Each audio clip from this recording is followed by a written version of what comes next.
Greetings to our senior high school learners and to our social science enthusiasts. How are you doing? I am Sir Edward and I will be your guide and teacher as we explore the different concepts on our subject, understanding culture, society, and politics. For our previous topic, we discussed the theoretical perspective when it comes to culture and society.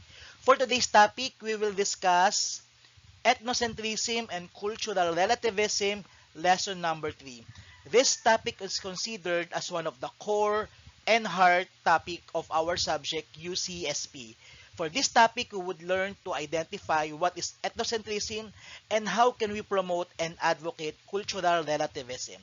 So good day to everyone. Let us all discuss and explore the wonderful world of UCSP.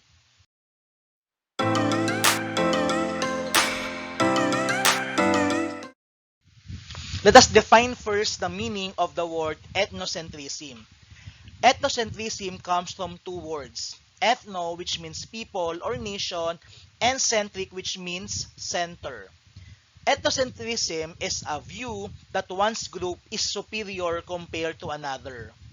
In an ethnocentric viewpoint, a group is considered as the center or core of everything.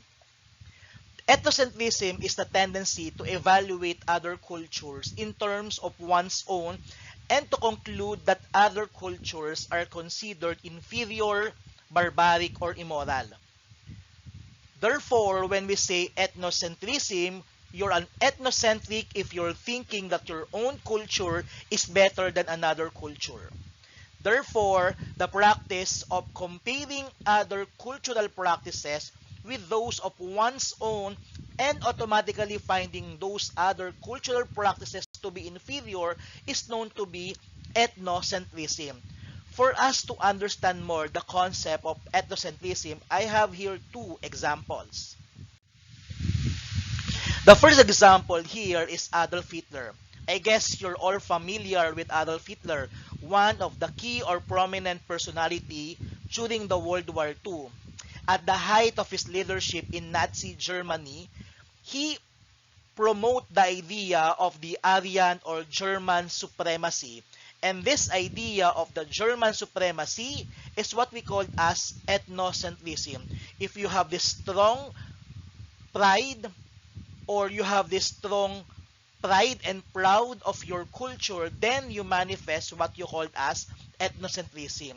You manifest ethnocentrism if you have a strong or feeling of superior in terms of superiority of your culture and you find other race, other culture, other group of people as inferior and your culture as superior, then that is an example or manifestation of ethnocentrism. We also have here next example. If you perceive that your cuisine or your culinary is considered as superior compared with the others, then it is also considered as a classic example of ethnocentrism. Further, ethnocentrism is the view that one's own cultural elements such as norms, values, ideology, customs, and traditions are dominant and superior to others. Ethnocentrism is a technical name to see things in which one's own cultural identity is the center of everything, over which all must be scaled, rated, and referred to. This perspective led to conceited behavior and the belief of the superiority of one's own group with great prejudice or judgment to outsiders. For us to understand more the concept of ethnocentrism, let's have here, for example, one of the distinct culture or characteristic of the Thai cuisine. The Thai cuisine is known for serving exotic food as part of their street food, like for example, fried crickets, fried scorpions, or fried insects, which for us, other people, or for us, outsiders, would find those delicacy or cuisine as odd, different, or weird. On applying our lesson for UCSP, we should not gauge their culture based on our barometer or measurement of what should be a standard when it comes to cuisine. Therefore, we should not be judgmental on judging, for example, the food or cuisine of other country. We should avoid being ethnocentric of other culture in terms of their traditions, customs, and yes, even cuisines. Now, what are the characteristics of an individual with an ethnocentric view? First, they have a dominant cultural element which they see as superior to other cultures. They view rigidly their own socioeconomic, political, and cultural elements. They also see their cultural elements as normally and acceptable to all. They consider in-group norms can be universalized. They also desired out-group ethnicities and culture. They believe that other cultures are inferior. And lastly, they look at other cultures' elements as inferior and unacceptable. Now, ethnocentrism has the following effects. Now, ethnocentrism in moderation has the following positive effects. First, it promotes solidarity and loyalty. Say for example, when watching a Miss Universe pageant, we're all united on cheering for our candidate for the Miss Universe. How we cheered, for example, for Catriona Gray, for Pia Awards back when they won the Miss Universe crown, or even when we cheered when Senator Manny Pacquiao has this fight with other foreigner with other boxers from different country. Number two, as what I have mentioned earlier, ethnocentrism in moderation develops cultural pride and a sense of identity. But in excess, the following are the negative effects of ethnocentrism. Number one, it leads to conflict with groups considered inferior. Number two, oppression, discrimination, bullying, racism, and what is considered as the worst, genocide. Genocide is the massive killing of a particular race or group of people. One classic example of genocide happened during the height of World War II, and that is the killings of around 6 million Jews as ordered by their leader, Adolf Hitler. This event is what we call as Holocaust. During those times, German people, specifically Nazi Germany, believed and they were compelled to believe that the European Jews were considered as an inferior race. Therefore, it is necessary for their race to be exterminated. That led to the killings of innocent lives that resulted to 6 million Jews died after the World War II. Next question, when do we become ethnocentric? Number one, when you judge the behavior and beliefs of people who are different from you. We also become ethnocentric when we believe that there are primitive cultures, especially if their way of life is different from ours or from yours.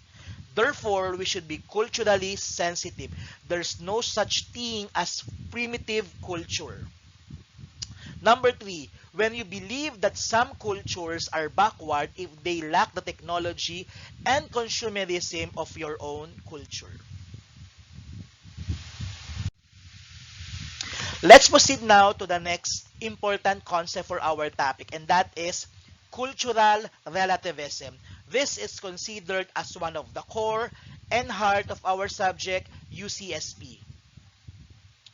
Cultural relativism refers to an objective analysis of one's own culture, seeing and understanding of one's beliefs and traditions from his or her own point of view. It also entails not to judge the practices of others based on your own culture, hence respecting in their own cultural context. Cultural relativism is a belief that culture is relative and different from one another. Thus, it is important to respect other culture. We should all remember that there is no such thing as superior culture. It is important to understand and respect the different ways and manners and accept the uniqueness of traditions. Aside from that, finally, we should always remember that no culture should be considered better than another. Different cultures should be accepted and tolerated and, of course, appreciated rather than condemned.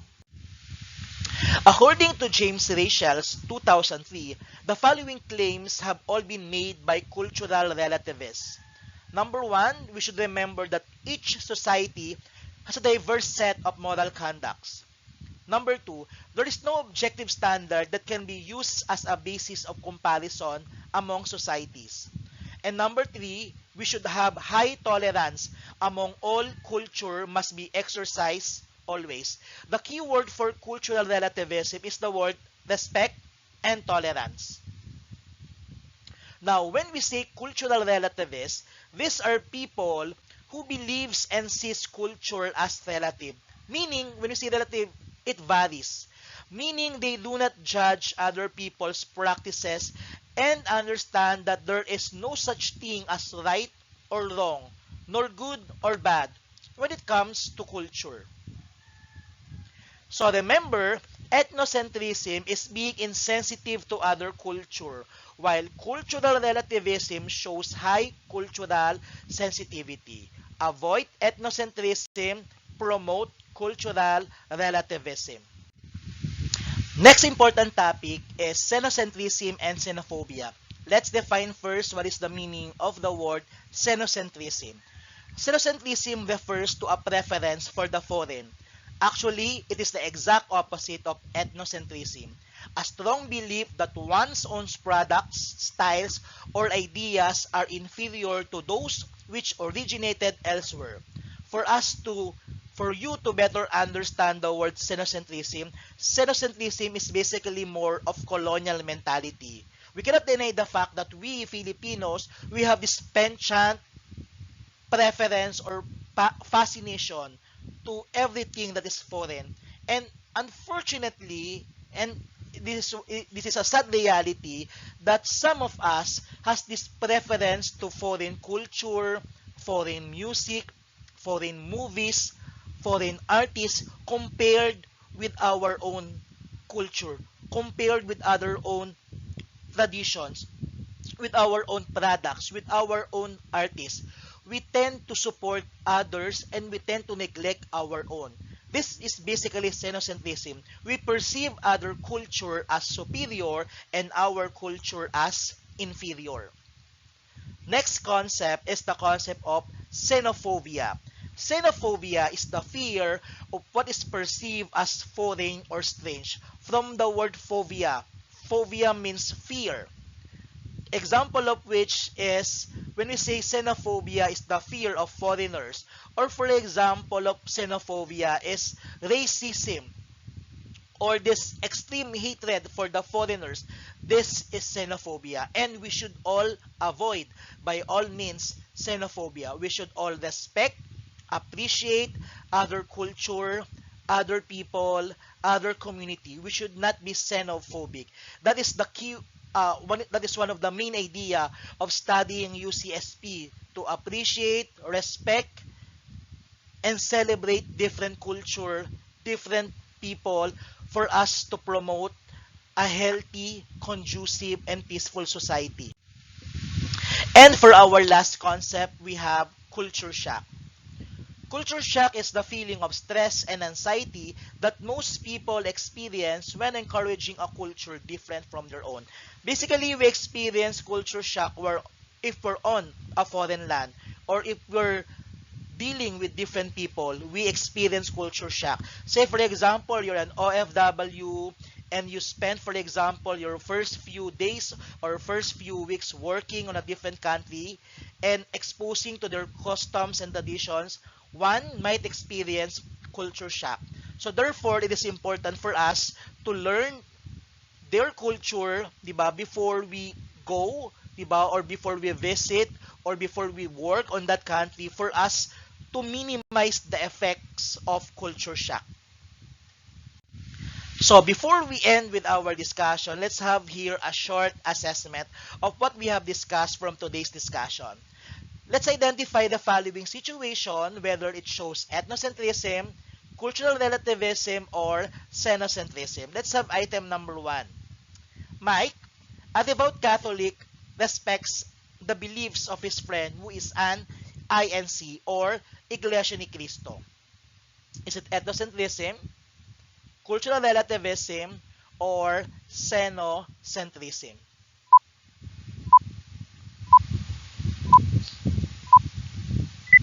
The correct answer is cultural relativism. Let's have the next item. Mas social talaga pag sa Uniqlo kaysa sa bench. Is it ethnocentrism, cultural relativism, or xenocentrism?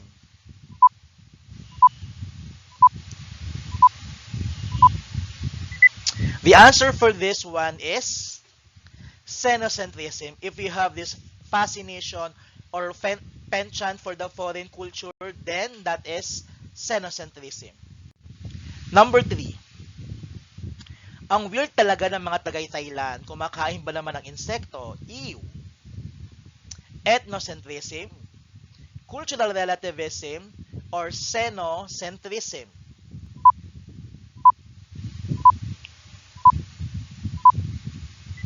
The answer is ethnocentrism. Number 4. It is the fear of what is perceived as foreign or strange. Culture shock, xenophobia, xenocentrism.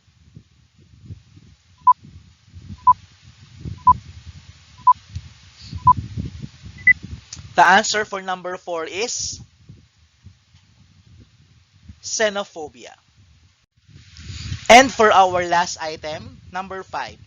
The feeling of stress and anxiety that most people experience when encountering a culture different from their own is referred to as culture shock, cultural relativism, or xenocentrism.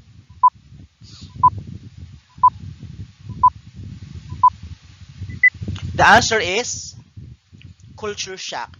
I hope that you were able to get the correct answer. Always remember, class, that we should all respect, appreciate, and tolerate different culture. By showing our respect, our tolerance, we promote cultural relativism. Always remember that culture varies from society to society and that culture varies. It is important for us to respect each other culture, to promote and to provide, for example, a healthy and conducive environment that promotes peace and goodwill to mankind. This has been Sir Edward Noda, and that ends our topic for today. If you find this lesson useful and interesting, please click the notification bell and subscribe to our YouTube channel. Again, see you next week for another insightful learning as we all discover and understand culture, society, and politics. Have a good day and stay safe.